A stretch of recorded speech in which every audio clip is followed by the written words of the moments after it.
तो स्वागत है आपका। आप देख रहे हैं उत्तर प्रदेश विशेष में, आपके साथ तहसीन फातिमा। आइए खबरों की ओर बढ़ते हैं और खबर ये शामली से मिल रही है। दरअसल प्रियंवदा तोमर ने बीजेपी से इस्तीफा दे दिया है। पार्टी के सभी पदों से प्रियंवदा तोमर ने इस्तीफा दिया है। महिला आयोग के सदस्य पद से भी इस्तीफा दे दिया है। तो प्रियंवदा ने पार्टी और संगठन पर गंभीर आरोप लगाए हैं। संगठन पर पंचायत चुनाव में भ्रष्टाचार का आरोप लगाया। क्षेत्रीय अध्यक्ष मोहित बेनीवाल के खिलाफ पार्टी में शिकायत की है। सूत्रों के हवाले से यह खबर मिल रही है और चुनाव लड़ने की इच्छुक थी प्रियंवदा तोमर। तो इस वक्त की बड़ी खबर आप तक पहुंचाई जा रही है। खुद चुनाव लड़ने की इच्छुक थी प्रियंवदा तोमर, फिलहाल सभी पदों से इस्तीफा दे दिया। पंचायत चुनाव में भ्रष्टाचार का भी आरोप लगाया है। महिला आयोग के सदस्य पद से भी इन्होंने इस्तीफा दे दिया। इनकी नाराजगी भ्रष्टाचार को लेकर है और खुद चुनाव लड़ने की इच्छुक थी। संगठन पर पंचायत चुनाव में भ्रष्टाचार का आरोप लगाया है। क्षेत्रीय अध्यक्ष मोहित बेनीवाल के खिलाफ पार्टी में शिकायत की है। सूत्रों के हवाले से यह खबर मिल रही है।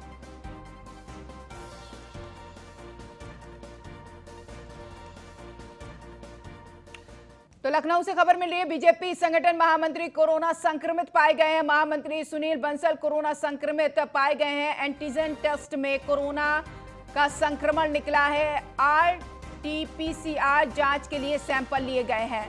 प्रदेश कार्यालय में क्वारंटीन किए गए हैं। तो इस वक्त की बड़ी खबर, कल बीजेपी के स्थापना दिवस पर कार्यक्रम था और ये बात आप तक पहुंचा दें कि उस कार्यक्रम में सीएम योगी आदित्यनाथ भी मौजूद थे। सीएम योगी समेत कई नेता इकट्ठा हुए थे। सुनील बंसल के संपर्क में आए थे कई नेता। सुनील बंसल के साथ संपर्क में रहे मंत्री और अधिकारी टेंशन में हैं। बीजेपी संगठन से जुड़े कई नेताओं ने सुनील बंसल के साथ कई घंटे बिताए थे। कई गोपनीय बातों के लिए बिना मास्क के बात यहां पर थी, करीब आकर बात कर रहे थे। ये जानकारी निकल कर सामने आई। क्या मास्क ने अपना काम किया होगा? तो इस वक्त की बड़ी खबर, दरअसल ये तस्वीर आपके सामने है। स्थापना दिवस मनाया गया था और कई गोपनीय बातों के लिए बिना मास्क के बात की थी, करीब आकर।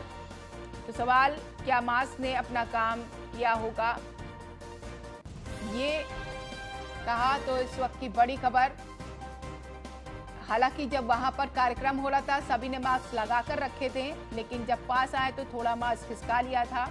लेकिन इसका असर क्या देखने को मिलेगा? क्या और भी मंत्री कोरोना पॉजिटिव पाए जाएंगे? लेकिन इससे टेंशन जरूर बढ़ गई है। लखनऊ से भी खबर मिल रही है, मंत्री रविंद्र जायसवाल भी कोरोना पॉजिटिव पाए गए हैं।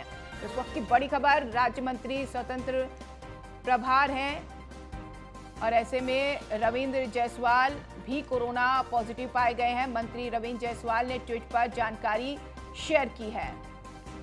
तो अब देखिए, रविंद्र जायसवाल भी कोरोना पॉजिटिव पाए गए हैं। कोरोना हावी हो रहा है, दिन पर दिन कोरोना बढ़ता ही जा रहा है। जो सेकेंड वेव है कोरोना की, वो हम पर हावी हो रही है क्योंकि हम बड़े पैमाने पर लापरवाही बरत रहे हैं। मंत्री, नेता, वीआईपी, वीवीआईपी सभी कोरोना संक्रमित हो रहे हैं। तो हमें बहुत ज़्यादा बचने की ज़रूरत है। जो भी कोरोना संक्रमित के संपर्क में आया है उसे तुरंत अपनी जांच करानी चाहिए क्योंकि कोरोना हम पर हावी हो रहा है। हर एक नागरिक को सतर्क होने की ज़रूरत है, चाहे वीआईपी हो चाहे वीवीआईपी हो।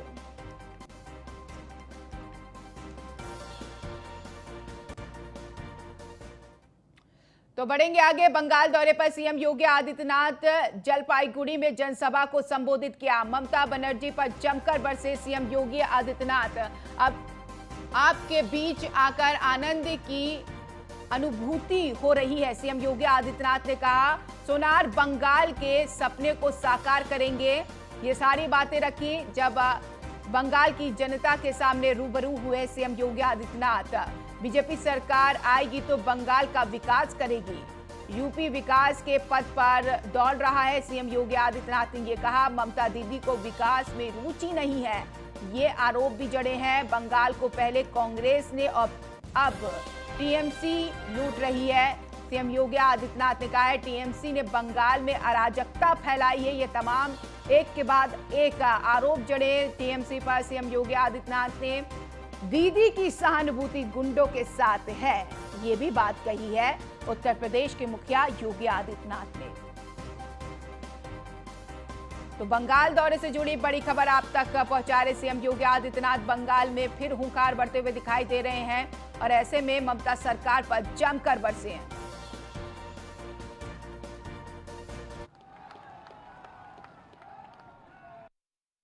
उत्तर प्रदेश, जिस उत्तर प्रदेश में आज से 4 वर्ष पहले अराजकता थी, गुंडागर्दी थी, दंगे होते थे, पर्व और त्योहार शांतिपूर्ण ढंग से संपन्न नहीं हो पाते थे,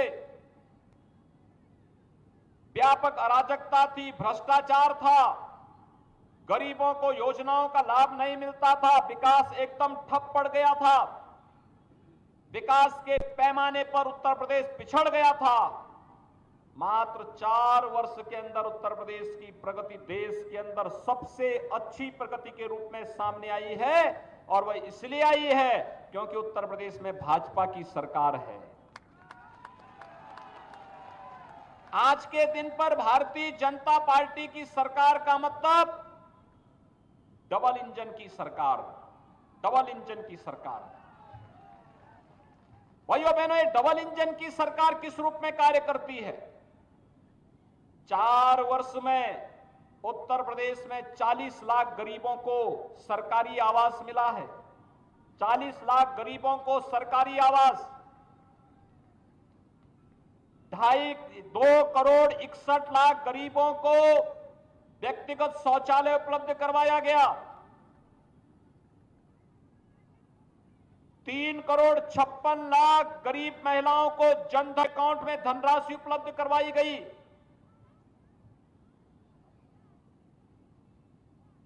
1 करोड़ 38 लाख गरीब परिवारों को निःशुल्क विद्युत के कनेक्शन उपलब्ध करवाए गए।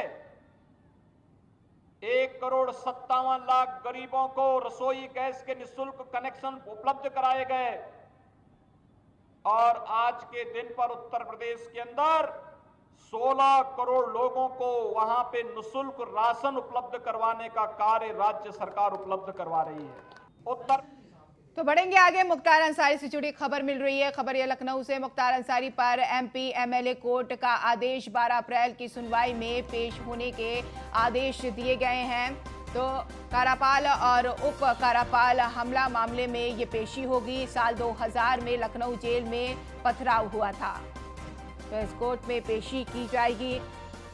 मुख्तार अंसारी की इस वक्त की बड़ी खबर मिल रही है। अब लगातार कार्रवाई शुरू हो गई है मुख्तार अंसारी पर।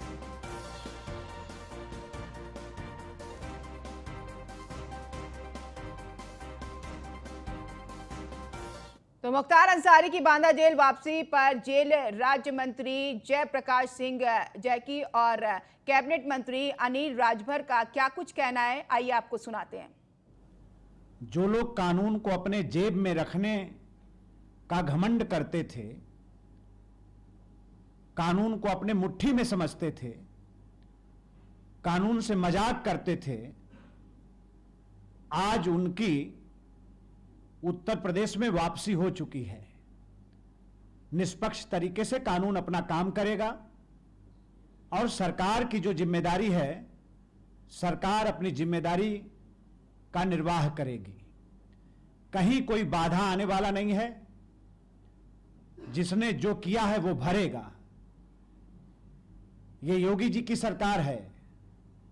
नहीं, पीछे दिनों हम लोगों ने देखा है कि किस तरह से जब समाजवादी पार्टी की सरकार थी, लोग जेल में 5 स्टार होटल की सुविधा लेते थे और प्रशासन को, सरकार को, कानून को पंगु बनाकर रख देते थे। कल उनका परिवार सुप्रीम कोर्ट में कह रहा था कि उनकी जान को खतरा है। तमाम तरह के आरोप लगा रहे थे। सुरक्षित बांदा आए कि नहीं आए, वो आशंका करना उनका स्वविवेक है, उस पर हम मना नहीं कर सकते, वो जो भी सोचें, लेकिन सरकार कानून के तहत काम करेगी, नियमों पे चलेगी। जेल में भी वो हैं तो जेल मैनुअल के हिसाब से रहेंगे। अब जेल में उनको कोई अतिरिक्त जैसे पिछली सरकारों की तरह है वो व्यवस्था नहीं हो पाएगी। यही कारण है कि उत्तर प्रदेश में जो भी अपराधी गुंडे माफिया हैं वो उत्तर प्रदेश में नहीं रहना चाहते। सरकार किसी को मारने का कोई अधिकार भी नहीं है, न सरकार ऐसा कुछ कर रही है।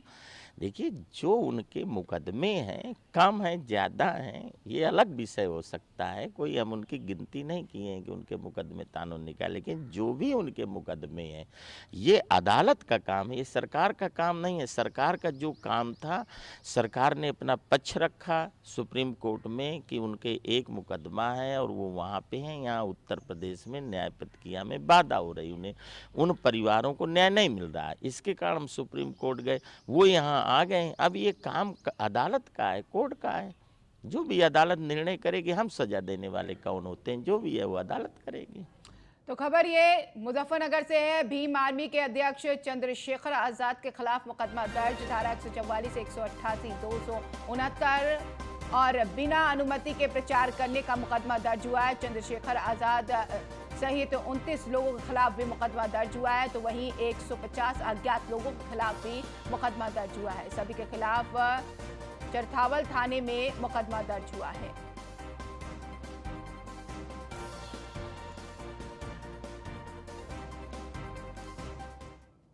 बढ़ेंगे आगे, बदायूं की बात कर लेते हैं। संग्रह अमीन का रिश्वत लेते वीडियो वायरल हुआ है। नामांकन के लिए नॉट यूज पर ले रहा था रिश्वत, 200 रुपए की रिश्वत ले रहा था संग्रह अमीन। एसडीएम ने तहसीलदार को मामले की जांच सौंपी है। जांच के बाद रिश्वतखोर पर कार्रवाई होगी।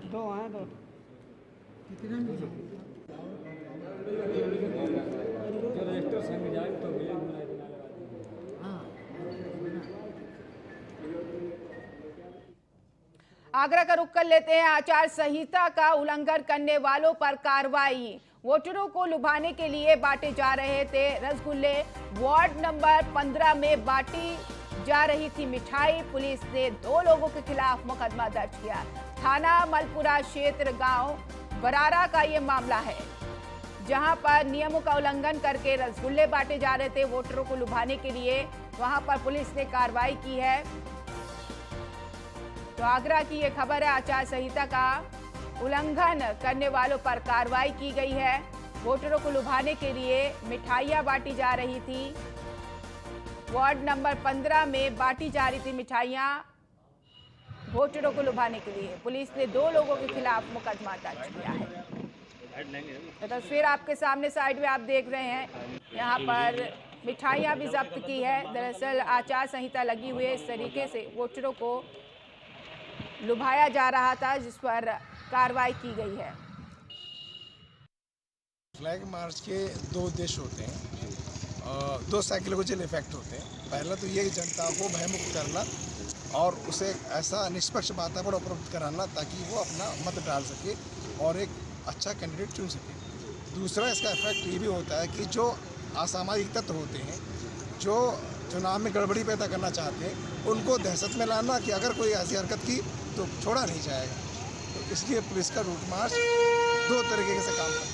अच्छा, नज़दीक है चुनाव, पंचायत चुनाव, उसको लेकर के किस तरीके की व्यवस्थाएं आप देख रहे हैं पुलिस के द्वारा? किस तरीके से आचार संहिता का पालन कराई? 144 धारा लगी हुई है, क्या है? देखिए, ये चूँकि ग्राम पंचायत ग्रामीण क्षेत्र का चुनाव है, तो हमारे जो ग्राम चौकीदार हैं और जो बीट आरक्षी हैं, उन लोगों को हमने एक्टिव किया है ताकि ये गांव में जाकर पता करें, सूचना हमें दें कहाँ शराब बांटी जा रही है, कहाँ जहरीली शराब बांटी जा रही है, या कुछ गलत काम हो रहा है, लोगों को प्रलोभन दिया जा रहा है या कुछ और किया जा रहा है। तो उस सूचना पे तत्काल हमारी पुलिस एक्शन करती है। बढ़ेंगे खबरों की ओर। रायबरेली से खबर मिली है। जिला पंचायत सदस्य का खारिज हुआ पर्चा। प्रत्याशी संतोष सिंह ने प्रशासन पर गंभीर आरोप लगाए हैं। प्रशासन ने रातों रात पर्चा खारिज करके चस्पा कर दी लिस्ट। शाम तक सभी कागजात पूरे होने की यहाँ पर रिसीविंग जानबूझकर एक नेता के इशारे पर प्रशासन ने खारिज किया पर्चा। यह आरोप लगाया है प्रत्याशी सहित दर्जनों लोग एसपी कार्यालय के पास धरने पर बैठे। मौके पर पहुंची पुलिस लोगों को समझाने में जुटी हुई है। दिन शाह गौरादीर्थ के प्रत्याशी हैं संतोष सिंह। मैंने अपना फॉर्म 2 सेट में भरा था और दोनों फॉर्म 4 तारीख को जमा करा दिए थे और 4 तारीख को मैंने नामांकन किया था। उसके बाद 6 तारीख को मुझे 12 बजे का समय दिया गया था फॉर्म को क्रॉस चेक करने के लिए आने के लिए। ये पर्चा ये हमारे भांजे हैं जो चुनाव लड़ रहे हैं। रात में 9:30 बजे तक पूरी तरह से आश्वस्त किया गया कि आपके पर्चे में कोई कमी नहीं है, अभी आपकी लिस्ट लग जाएगी। बार बार पूछने पे कि सब ब्लॉकों की लिस्ट लग रही है, दिन शाह गौरा की लिस्ट क्यों नहीं लग रही, तो ये बार बार बताया गया कि नहीं सब कुछ ठीक है, अभी लग जाएगी, कोई इशू नहीं है, अभी लग जाएगी। और रात में 11 बजे लिस्ट लगा के ताला बंद करके सारे लोग चले गए। संपर्क करने में कोई भी जिम्मेदार व्यक्ति। अगली खबर चंदौली से। पुलिस को देख कर्म नशा नदी में कूदे गौ तस्कर। पुलिस को मौके से पिकअप वाहन और 8 गौवंश बरामद हुए हैं। पुलिस ने तीनों गौ तस्कर को नदी से निकाला। 2 गौ तस्कर की पहले मौत हो चुकी है तो वहीं एक की इलाज के दौरान मौत हो गई। मौके पर एडिशनल एसपी सहित पुलिस फोर्स तैनात है। चकिया कोतवाली क्षेत्र के मंगरौर कर्मनाशा नदी पुल की यह घटना है। ये आज भोर में 4 बजे पुलिस द्वारा 2 लोग को पहले ले आया गया, जिसमें से कि एक तो पहले से ही मृत था, उसको मृत घोषित कर दिया गया, और दूसरा था वो उसकी भी हालत गंभीर थी तो इस इलाज के लिए हॉस्पिटल में भर्ती किया गया था। 1-1.5 घंटे बाद इलाज के बाद 5:30 बजे उसके वो भी दम तोड़ दिया, वो भी मर गया। तो इस प्रकार से 2 लोग। बाद में पुलिस एक और मृत व्यक्ति की लाश को लेकर के थे। कुल मिला के 3 लोग एक्सपायर कर गए जिनको पुलिस लाई थी। बताया जा रहा है कि आसपास किसी पुलिया पर से किसी कारणवश वो ले जा रहे थे अपनी मैजिक को, वहाँ रोक करके फिर पुलिया पर से कूद गए, जिसमें इनकी मृत्यु हुई है। बाकी मृत्यु के कारणों का जब पोस्टमार्टम हो जाएगा तो पता चलेगा। तो बरेली से एक खबर मिल रही है। आग में झुलसे प्रेमी ने दम तोड़ दिया है। इलाज के दौरान झुलसे प्रेमी ने तोड़ा दम। 2 दिन पहले शादीशुदा प्रेमिका के घर पहुंचा था प्रेमी। प्रेमिका के घर जाकर खुद को आग लगाई थी। प्रेमी ने 2 दिन पहले मैसेज कर कही थी आत्महत्या की बात। थाना बहेड़ी के जोखनपुर का ये मामला है।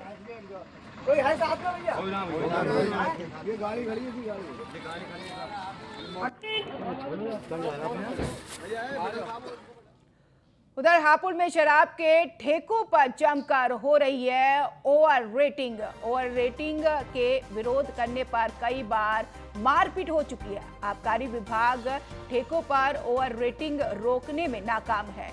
ओवर रेटिंग का वीडियो सोशल मीडिया पर वायरल हुआ है।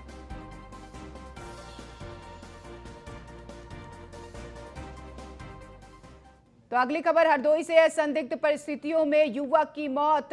युवक की हत्या की सूचना से इलाके में सनसनी फैल गई। परिजनों ने पीट कर हत्या का आरोप लगाया है। पिता ने 5 लोगों पर हत्या का आरोप लगाया। हत्या की सूचना मिलते मौके पर पहुंची पुलिस। लोनार कोतवाली क्षेत्र के ओहदपुर की यह घटना है।